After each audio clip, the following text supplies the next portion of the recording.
السلام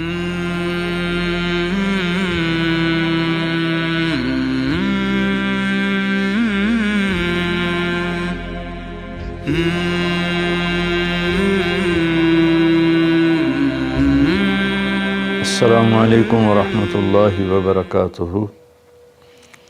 الحمد للہ رب العالمین والصلاة والسلام علی سیدنا و مولانا محمد وعلی آلہ واصحابہ اجمعین، اما بعد۔ فقال اللہ سبحانہ وتعالی شہر رمضان الذی انزل فیہ القرآن هدى للناس وبينات من الهدى والفرقان من شهد منكم الشهر فليصم۔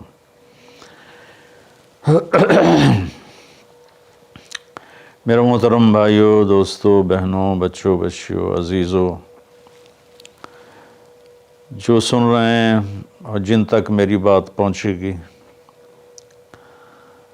رمضان کی آمد ہے تو اللہ تعالیٰ نے جیسے دنیاوی سیزن بنائے ہیں، جیسے عید کا موقع تاجروں کے لیے سیزن ہے، بڑی عید کا موقع تاجروں کے لیے سیزن ہے، ایسے مختلف قسم کے تہوار دنیاوی دینی جو آتے ہیں تو وہ تاجروں کے لیے سیزن بن جاتا ہے اور ان کی سیل بڑھ جاتی ہے، منافع بہت زیادہ ہوتا ہے۔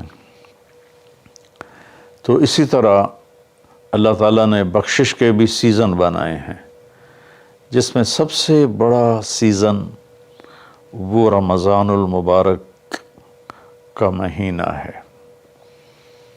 اللہ تعالیٰ نے اس میں روزے کو فرض کیا۔ یا ایھا الذین آمنوا، اے ایمان والو، کتب علیکم الصیام، تم پہ روزے فرض کیے گئے ہیں۔ روزہ چونکہ اوکھا عمل ہے، خاص طور پہ لمبا روزہ گرمیوں میں، تو اس کو ہلکا کرنے کے لیے اللہ نے کہا ما کتب علی الذین من قبلکم، کہ تم گھبراؤ نہیں، تم سے جو پہلے تھے ان پر بھی ہم نے روزہ فرض کیا تھا۔ اور میں تھوڑی وضاحت کر دوں، ان کا روزہ ہم سے بہت مشکل تھا۔ ان کا روزہ 24 گھنٹے کا ہوتا تھا، افطاری سے افطاری، سحری کوئی نہیں۔ افطاری کھا لی بس ختم، اب اگلے دن کی افطاری 24 گھنٹے کا روزہ ہوتا تھا۔ تو اس لیے اللہ نے کہا کما کتب علی الذین من قبلکم، کہ تم سے پہلوں پر بھی روزہ تھا، لیکن وہ ہم نے ایسا رکھا تھا، آپ کے لیے یہ آسانی والا رکھا ہے کہ آپ کے لیے ساری رات کھانا پینا بیوی حلال ہے۔ پھر آگے یہ خوشخبری سنائی لعلکم تتقون، کہ اللہ کی طرف سے جب لعل ہوتا ہے تو وہ یقین کے معنی میں ہوتا ہے، انسان کی طرف سے جب لعل ہوتا ہے تو شک کے معنی میں ہوتا ہے۔ تو اللہ تعالیٰ نے کہا کہ جب تم روزے رکھو گے نا، جیسے روزے رکھنے کا حق ہے تو تمہیں تقوی نصیب ہوگا، اور اگر تمہیں تقوی نصیب ہو گیا تو قرآن ہی سے ہم سنتے ہیں کہ تقوی پر اللہ کیا دیتا ہے، من یتق اللہ یجعل لہ مخرج ویرزقہ من حیث لا یحتسب، کہ جو تقوی اختیار کرتا ہے اللہ اس کے لیے ہر تنگی سے راستہ نکالتا ہے۔ جیسے آج کل کی ٹینشنیں اور بے شمار قسم کے ڈپریشن اور ایک دنیا کی دوڑ نے ہماری لائف کوالٹی بہت خراب کر دی ہے، چیزیں بڑی اعلیٰ ہو گئی ہیں، سواریاں بڑی اعلیٰ ہیں، لیکن لائف اٹ سیلف کوالٹی اس کی بڑی پور ہو گئی ہے، بہت خراب ہو گئی ہے۔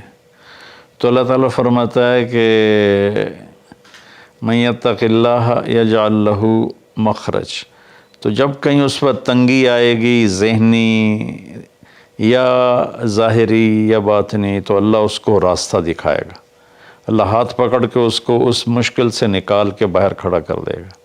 وَيَرْزُقْهُ مِنْ حَيْثُ لَا يَحْتَسِبْ، اور اسے وہاں سے رزق دے گا جہاں سے اس کو وہم و گمان بھی نہیں ہوگا۔ تو حضرت مقداد رضی اللہ تعالیٰ عنہ پیشاب کرنے بیٹھے، فاقے سے بے حال تھے، ایک چوہا اپنی بل سے نکل اور 1 دینار اس نے باہر رکھا، پھر 2، پھر 3، پھر 4، یہاں تک کہ 19 دینار اس نے اپنی بل سے نکال کر ان کے سامنے رکھ دیے۔ وہ بڑے حیران پریشان ہوئے، یہ کیا ہوا؟ انہوں نے وہ استنجے سے فارغ ہو کر وہ اٹھائے اور اللہ کے نبی کے پاس لے کر آئے، یا رسول اللہ یہ میں پیشاب کرنے بیٹھا ہوں اور چوہے نے یہ 19 دینار میرے آگے رکھ دیے۔ تو آپ نے فرمایا رزق ساقہ اللہ علیک، یہ اللہ کی طرف سے تیرے لیے رزق کا سامان بنا ہے۔ پھر آپ نے یہ آیت پڑھی، من یتق اللہ یجعل لہ مخرج ویرزقہ من حیث لا یحتسب، جو تقوی اختیار کرتا ہے اللہ ہر تنگی سے راستہ دکھاتا ہے اور وہاں سے رزق دیتا ہے جہاں سے وہم و گمان بھی نہ ہو۔ اور اللہ کے دینے کے تو بے شمار راستے ہیں، اللہ کے دینے کے لامحدود راستے ہیں۔ تو پیسہ نہیں ہوگا تو کام کیسے بنے گا، کاروبار نہیں چلے گا تو روٹی کہاں سے کھائیں گے؟ وہ اللہ نے اپنے ذمے لیا ہوا ہے، ہماری ذمہ ہے کہ ہم سبب اختیار کریں اور تقوی اختیار کریں، رزق اللہ وہاں سے دے گا جہاں سے وہم و گمان بھی نہیں۔ تو تقوی پر من یتق اللہ یجعل لہ من امرہ یسرا۔ پھر دوسری اللہ تعالیٰ خوشخبری یہ سناتے ہیں کہ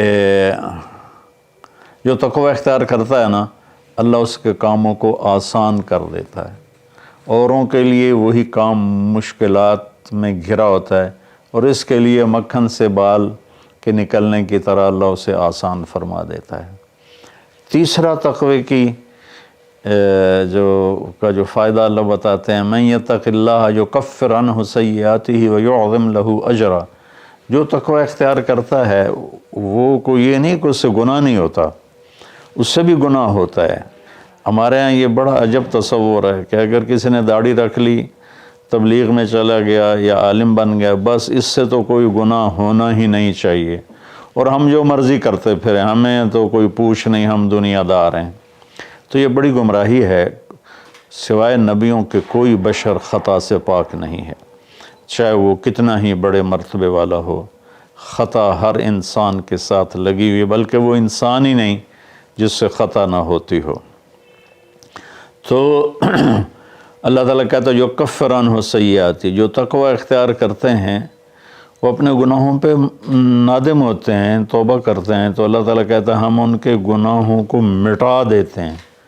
معاف کرنا نہیں کہا، یکفر مٹا دینا، ایسا مٹا دیتے ہیں جیسے زمیندار زمین میں بیج کو ڈالتا ہے اور وہ بیج میں اس کو زمین میں چھپاتا ہے اور پھر وہ بیج فنا ہو جاتا ہے اور اس سے ایک نیا پودا نکل آتا ہے، ایک نئی جان نکل آتی ہے۔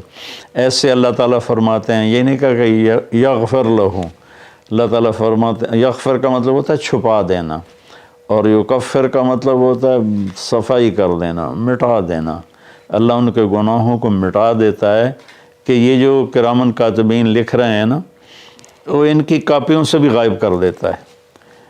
تو اور دوسرا کام کیا کرتا ہے، وَيُعْظِمْ لَهُ اجرا، اور اللہ تعالیٰ اس کا اجر عظیم کر دیتا ہے۔ جب اللہ عظیم کرے گا تو اس کی شان کیا ہوگی۔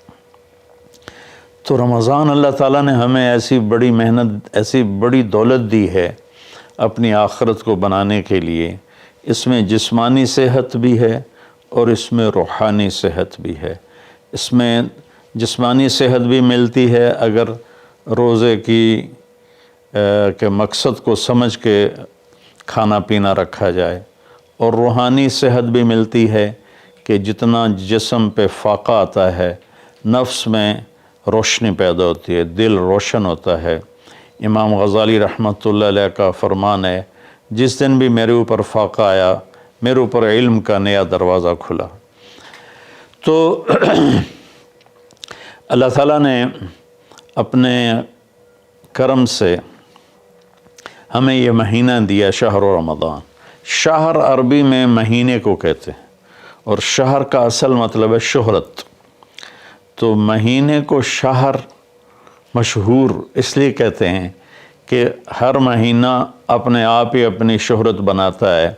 بھئی ابھی رمضان آ رہا ہے، بھئی اب شوال آ گیا ہے، یا جنوری آ گیا ہے، فروری آ گیا ہے، اور اس کے ساتھ ہمارے بے شمار دنیاوی کام لگے ہوتے ہیں. بھائی جنوری میں یہ میٹنگ ہے، فروری میں یہ میٹنگ ہے، مارچ میں وہاں جانا ہے، اپریل میں ادھر آنا ہے. تو ہماری بہت ساری باؤنڈنگ ہوتی ہے مہینوں کے ٹائمنگ کے ساتھ، اس لیے یہ مشہور ہوتے ہیں. تو اس شہرت کی وجہ سے مہینے کو عربی میں شہر کہتے ہیں، مشہور شے. تو اللہ تعالیٰ کہتے ہیں شہر رمضان. پھر اس میں ایک عجب بات بتائیے، اس میں روزے کی فضیلت اس مہینے کی نہیں بتائی، اس میں قرآن کی فضیلت بتائی ہے. الذی انزل فیہ القرآن، روزے کا ذکر بعد میں کیا ہے اور قرآن کا ذکر پہلے کیا ہے کہ اب اپنی روح کو، اپنے روحانیت کو زندہ کرنا چاہتے ہو تو اس مہینے میں ہم نے قرآن کو اتارا. الذی انزل فیہ القرآن، جس میں ہم نے قرآن کو اتارا. 6 رمضان کو موسیٰ علیہ السلام پہ تورات اتری، اور 13 رمضان کو عیسیٰ علیہ السلام پر انجیل اتری، اور لیلۃ القدر میں ہمارے نبی پر قرآن اترا. اور 9 رمضان یا 10 کو داؤد علیہ السلام پہ زبور اتری. سارا آسمانی علم اللہ نے اس مہینے میں اتارا کہ مشقت کے ساتھ علم جڑا ہوا ہے، اور فاقے میں روح میں ایک روحانیت پیدا ہوتی ہے، تو اس سے اللہ تعالیٰ کی طرف سے وہ بہت کچھ ملتا ہے. تو اس میں اللہ نے کہا انزل فیہ القرآن، تو اس میں اشارہ ہے کہ رمضان کی عبادت قرآن بناؤ، جتنا قرآن پڑھ سکتے ہو. ہمارے ایک ساتھی ہیں مولوی ثناء اللہ، وہ سارا سال ہی 3 دن میں قرآن ختم کرتے ہیں، اور کبھی کبھی ایک ہی دن میں سارا پڑھ لیتے ہیں، اور کبھی 2 دن میں پڑھتے ہیں، لیکن ان کا عام معمول ہے 3 دن میں قرآن ختم کرتے ہیں. سارا دن قرآن پڑھتے رہتے ہیں. بنگلہ دیش میں ہوتے ہیں، ہم رائے میں اکٹھے پڑھتے تھے. تو جتنا قرآن کے ساتھ ہمارا تعلق بڑھے گا، ہم قرآن کو پڑھیں گے، سمجھیں گے. ہم نے صرف قرآن کو ختم کے لیے رکھا ہے، جی مولوی صاحب آ جاؤ ختم پڑھ دو. انہوں نے چند آیات رٹائی ہوئی ہیں، وہ آیات پڑھ دیتے ہیں، ختم ہے. کہیں اور سے پڑھیں تو کہ تسی جی ختم ہی نہیں پڑھیا. او بھائی قرآن پڑھ کے سنا دیتا ہے، اور کی کرا. نہیں تسی ختم نہیں پڑھیا، کیونکہ وہ آیات نہیں پڑھی جو ہمارے ان ان پڑھ مولویوں نے. مولوی تو ہوتے نہیں، وہ بس حافظ ہوتے ہیں اور دیہاتوں میں امام بن جاتے ہیں. تو انہوں نے وہ جو ایک رسم بنا دی ہے، تو قرآن رہ گیا ختم دلانے کے لیے، قرآن رہ گیا فال نکالنے کے لیے، اور قرآن رہ گیا ہے مردوں پر پڑھنے کے لیے. بچے جو لوگ مالدار ہیں، وہ اور تھوڑے دین کا بھی شوق ہے، وہ مدرسے کے بچوں کو ہائر کرتے ہیں اور باپ کی قبر پہ بٹھا دیتے ہیں، وہ قرآن پڑھتے رہتے ہیں. پتہ نہیں وہ پڑھتے بھی ہیں کہ نہیں پڑھتے. تو قرآن پڑھیں، قرآن کو سمجھیں. روزانہ 1 صفحہ ترجمے کا پڑھ لیں اور پورے قرآن کو اس طرح پڑھیں. آپ پر حقیقت کھل جائے گی کہ اللہ کیا کہہ رہا ہے، اور ممبر سے ہمارے خطیب حضرات کیا کہہ رہے ہیں، اللہ کس چیز کی دعوت دے رہا ہے، ہمارے خطیب کس چیز کی دعوت دے رہے ہیں. آپ پہ قرآن کھل جائے گا.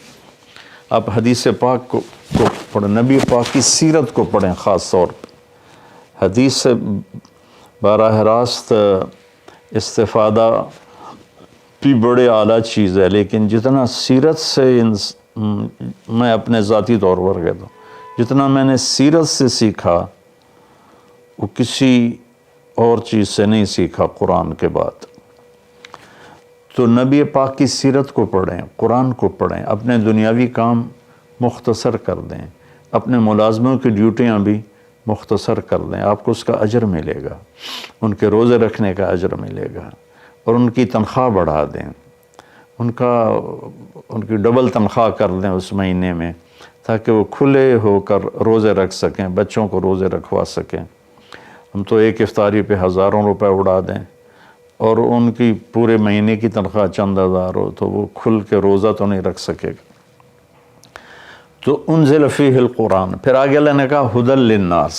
سبحان اللہ، یہ پوری دنیا کے انسانوں کے لیے ہدایت ہے. زمین پہ جو راستے ہیں نا ان کے نشان ہوتے ہیں، ہم ان کو فالو کرتے ہوئے، جیسے آج میں اپنے گاؤں سے چلا تو سڑک کو فالو کرتے ہوئے میں فیصل آباد پہنچ گیا، اب اسی کو فالو کرتے ہوئے پھر گاؤں پہنچ جاؤں گا۔ ساری دنیا میں سفر کے جو ہمارے دنیا کے سفر ہیں اس کی نشانیاں مقرر ہیں، ہمیں ڈھونڈنا نہیں پڑتا اور چلتے رہتے۔ لیکن جو ہماری آخرت کا سفر ہے اس کی نشانیاں ڈھونڈنی پڑتی ہیں، وہ امتحان ہے، اس کو اللہ تعالیٰ نے اپنے پاس ہی رکھا ہے اور قرآن میں چھپا دیا ہے کہ اب قرآن پڑھو۔ ہدن، قرآن عربوں پہ اترا تھا تو ہدا کسے کہتے ہیں؟ اچھا سمندر میں کوئی نشانی کوئی نہیں، اب تو کمپیوٹر آ گئے، تو اس وقت وہ رات کو ستاروں کو دیکھتے تھے اور دن میں سورج کی حرکت کو دیکھتے تھے کدھر جا رہا ہے، تو اس سے وہ راستوں کو متعین کرتے تھے بیچ سمندر۔ جب وہ قریب کسی منزل کے قریب پہنچتے تھے تو وہاں پانی کے اندر سے پہاڑ کی چوٹی نکلی ہوتی تھی اور اس کا پتھر کچھ ایسا ہوتا تھا کہ وہ دھوپ میں چمکتا تھا اور رات کو چاند کی چاندنی میں چمکتا تھا۔ اس پتھر کو عرب ہدا کہتے تھے، ہدا، سبحان اللہ۔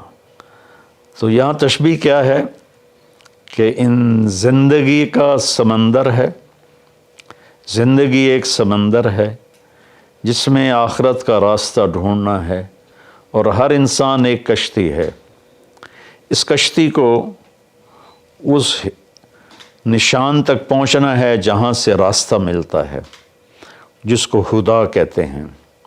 تو انسانی زندگی کے سمندر میں انسانوں کی چلتی ہوئی کشتیاں، وہ جب اس پہاڑی نشان کو ڈھونڈ لیتی ہیں تو انہیں پھر ساحل پہ پہنچنا آسان ہو جاتا ہے۔ اگر اللہ نہ کرے کوئی اس نشانی کو کھو دے پھر وہ بھٹکتا رہتا ہے، قدرت اسے کنارے لگا دے تو لگا دے، ورنہ وہ بھٹکتا ہی رہتا ہے۔ تو یہ ہدی للناس ہے قرآن، کہ یہ وہ روشن وہ پہاڑ کی چوٹی ہے جس سے تمہیں راستہ ملے گا۔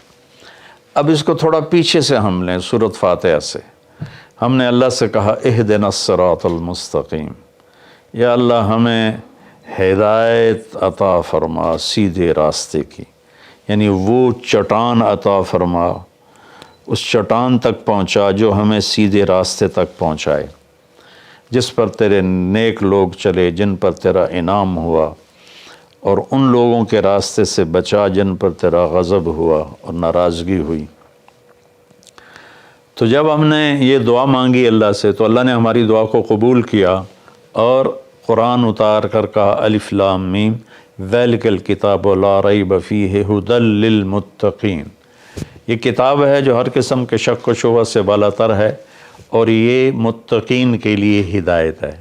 یہاں کا ھدی للناس ساری دنیا کے انسانوں کے لیے ہدایت ہے، یعنی اگر ڈھونڈنا چاہو اس چٹان کو جو تمہیں منزل تک پہنچائے، اس خوبصورت چیز کو جو تمہیں اللہ تک پہنچائے، تو وہ قرآن ہے، ذالک الکتاب لا ریب فیہ۔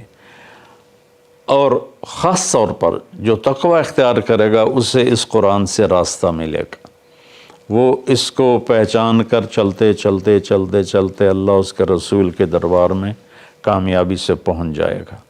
تو ہمارے بر صغیر میں قرآن کے ساتھ اٹیچمنٹ کوئی نہیں۔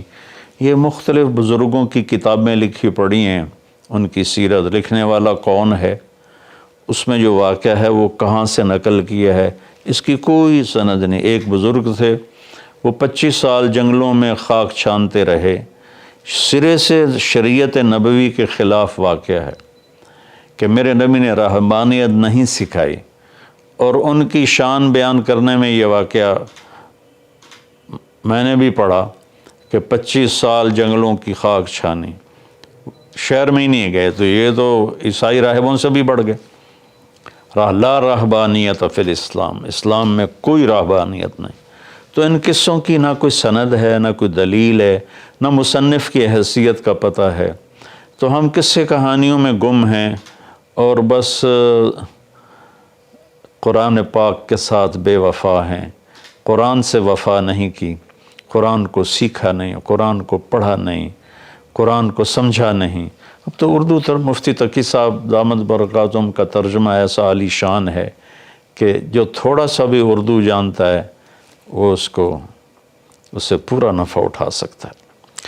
تو ہدی للناس وبینات من الہدی والفرقان، یہ پہلے ہدا پھر ہدا تاکید کے لیے کہ یہ پوری دنیا کے انسانوں کے لیے ہدایت کا پیغام ہے۔ اگر تم اپنے ذہن کو صاف کر کے اسے پڑھو گے تو بینات من الہدی، تو یہ ہدایت کی خوبصورت نشانیاں ہیں اور حق و باطل میں فرق کر کے دکھا دے گا قرآن، کہ اس لیے قرآن کا نام فرقان بھی ہے کہ یہ حق کو الگ کر دیتا ہے، باطل کو الگ کر دیتا ہے۔